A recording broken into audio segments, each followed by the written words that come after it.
Bueno, Mauricio, ¿cómo ser un jefe tóxico? Creo que eso es muy fácil, ¿no? Es casi como ir a cualquier empresa y seleccionar al azar un jefe y listo, ya sabes cómo ser un jefe tóxico, ¿no?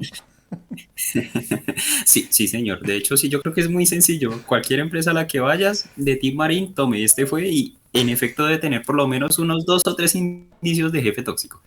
Sí, es verdad.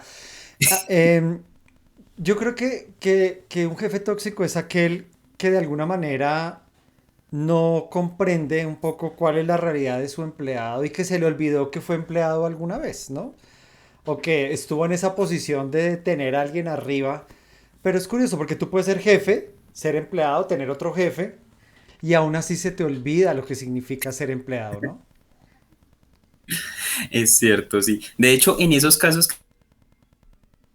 que tú hablas de ser como esos jefes intermedios en donde como que se desagregan las cosas que le dicen a esa persona, Mm. creo que se desquita muchas veces lo que les dicen a ellos, resultan como decantándolo en las personas de su equipo de trabajo y eso es terrible. Terminan aburriendo a su equipo y pues así las cosas no funcionan. Pues esto es como que el maltrato se reproduce, ¿no? Básicamente como si tú de niño sufriste de maltrato infantil, pues vas a maltratar a los niños cuando seas adulto, ¿no? A tus hijos cuando seas adulto. Más o menos es eso, ¿no? Más o menos, sí, sí, que creo que es una muy buena analogía como ese comportamiento. Bueno, ¿cómo identificar a un jefe tóxico? A pesar de que es muy fácil, ¿no? Yo te tengo como varios indicadores de esos niveles de toxicidad. Hay una cosa Ok. que se ha vuelto como muy común últimamente y es armar grupos de WhatsApp para todo. Y Ah, yo creo que ahí es donde tú empiezas a darte cuenta que tu jefe es tóxico porque te arma un grupo de WhatsApp que rompe con todas las políticas de seguridad de la información de la empresa. Empecemos por ahí, ¿no? Las empresas sí. les encanta armar grupos de WhatsApp que violan todas sus políticas de manejo de la información. Y ese problema de los grupos de WhatsApp es que como que tú te sientes con el derecho de escribirle a las personas a la hora que tú quieras. Y esperas que las personas te respondan prácticamente de inmediato, ¿no?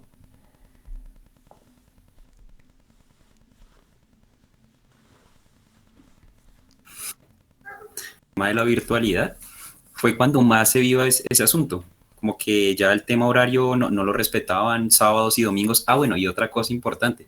Las empresas, digamos, para ese tipo de cosas, pretenden que sus mismos empleados estén costeando como los planes de datos, los minutos y que todo esté a disposición de la empresa, mientras que no les están dando un teléfono corporativo y ya finalmente no se puede dividir lo personal de lo laboral y eso se convierte en un problema grandísimo. Exacto, y ya como que esas líneas ya tú no sabes en qué momento termina tu jornada laboral, porque antes tú apagabas tu computador y salías corriendo de la oficina, ¿sí? Y ya tenías, digamos, como una excusa para desaparecerte. Ahora apagas el computador, pero de todas maneras estás conectado con el celular y con estos grupos de WhatsApp. Entonces, eso es un problema grande ahí. Ujú. Hay un segundo indicador de que tu jefe es tóxico y es cuando ese jefe agenda reuniones importantes todo el tiempo. Todas las reuniones son importantes. Ah, Entonces, siempre hay una reunión importante, cada semana, una reunión que definirá el futuro de la compañía, ¿no? sí, es totalmente cierto. De hecho, y creo que es como una costumbre que tiene mucho, también dado como la virtualidad, desperdiciamos mucho tiempo, y digamos, en esas reuniones es como básicamente te agendan, te dicen para decir una cosa, te dan un montón de vueltas, te toman más o menos 1 o 2 horas y pretenden que estés cumpliendo con tus labores cotidianas. Mm. Entonces se convierte como en un tira y afloje, pero ¿qué hago? ¿Me quedo en la reunión y estoy pendiente de lo que aparentemente es importante o me dedico a hacer mis labores cotidianas? Sí, creo que se convirtió en una costumbre horrible el hecho de estar haciendo reuniones día tras día, a cualquier hora, porque ni siquiera respetan horarios, ¿no? Exacto. Y yo te diría que esas reuniones, eso es una mala costumbre que viene desde antes de la pandemia. Lo que pasa es que con la pandemia fue como un brote de reuniones, ¿sí? Así como una infección de reuniones por todas partes. y básicamente tú ya no trabajas, tú ahora te la pasas en reuniones. Cuál es tu trabajo? Yo asisto a reuniones, ¿sí o no? Ese es mi trabajo ahora, asistir a Sí, reuniones. Em, sí, sí, sí. ¿Sabes que otro indicador de que tú tienes un jefe tóxico y es ese jefe? Yo creo que aquí algunos me van a matar porque de pronto algunas personas usan estas frases, pero esas frases como de hay que dar la milla extra, pongámonos la camiseta, si a la empresa le va bien, a ti te va bien. Uy, para mí ese es un indicador de que me va a ir re mal. De hecho, si tú te pones a pensarlo desde el mismo momento en el que se hacen las ofertas laborales, uno se puede dar cuenta si el jefe que uno va a tener es tóxico o no. Porque te colocan dentro de la misma oferta que soporte trabajo bajo presión. Uf, ¿Desde cuándo acá eso se convirtió en una cualidad? y sí. Uy, sí, esa está fuerte. Sí, Sí, yo creo que cuando a ti te dicen eso, tú ya sabes qué es dime. lo que viene de ahí en adelante, ¿no? Exacto, sí. Y sí, de hecho, deberían ser indicadores de alarma que uno debería tener presente cuando uno va a ser o cuando uno es candidato a un empleo.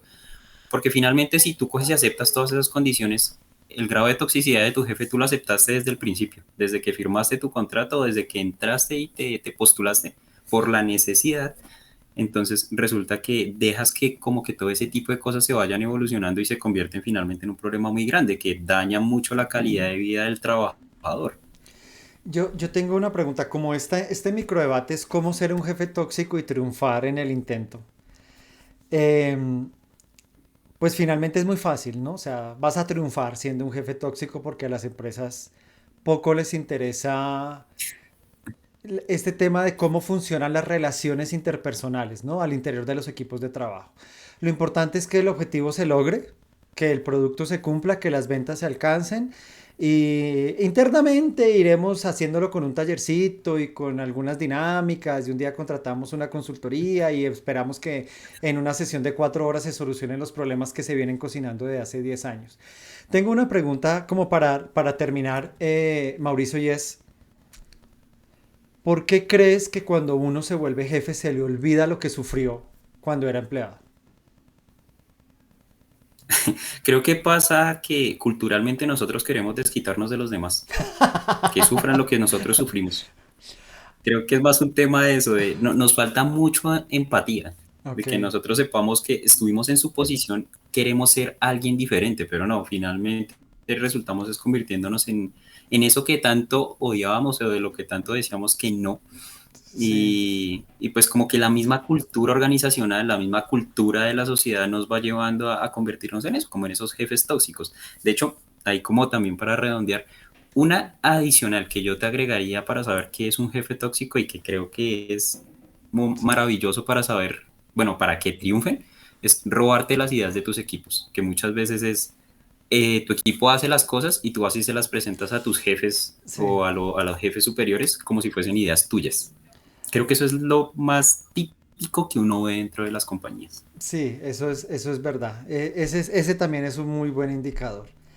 Pues me quedo con la parte donde me decías que es la falta de empatía, el entender que nosotros deberíamos ser unos agentes de cambio y no enseñarles a los otros cómo se sufrió, ¿cierto? No, no intentar dar lecciones, creo que esa es Sí, la respuesta.